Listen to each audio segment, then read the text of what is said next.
এই ভয়েসটি আওয়ামী লীগ নির্বাচনে আসবে কি আসবে না এটা নিয়ে কিন্তু দুই রকমের মত আপনি দেখবেন দেশে প্রচলিত আছে।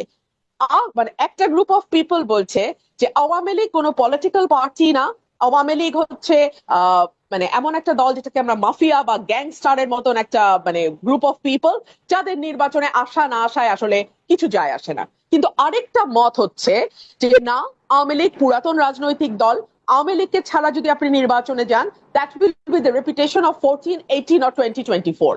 18টা যদি বাদও রাখি, 14 এবং 24-এর ইলেকশনের রিপিটেশন হবে। সো এতগুলো ভিন্ন ভিন্ন অ্যাসপেক্ট যখন মাঠে ক্রিয়াশীল থাকে, তখন আপনি কিভাবে একটা স্মুথ ইলেকশন আশা করেন?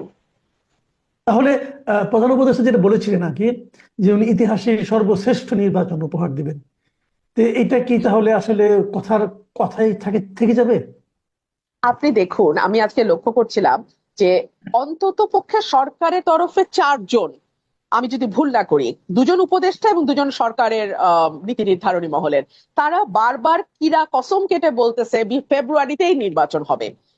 কোন দল কি বলল, কোন দল নির্বাচনে আসলো বা না আসলো, তাতে কিচ্ছু যায় আসে না। সরকার ফেব্রুয়ারি ঘোষণা করেছে, তো ফেব্রুয়ারিতে নির্বাচন হবে। অর্থাৎ তারা নিজেরাও জানে যে কতটা ভোলেটাইল একটা সিচুয়েশন এখন বাংলাদেশে প্রিভেইল করছে।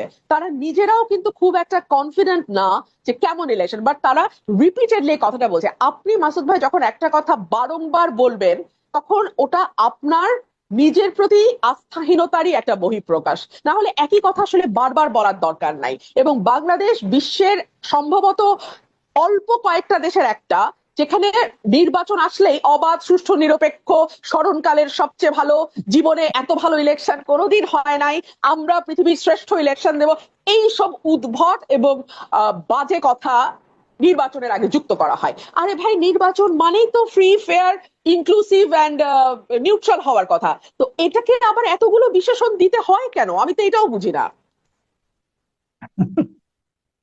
আচ্ছা, আপনি আরেকটা কথা বললেন যে এই এনসিপি কে আপনি বললেন যে এটা ডক্টর ইউনূসের দল।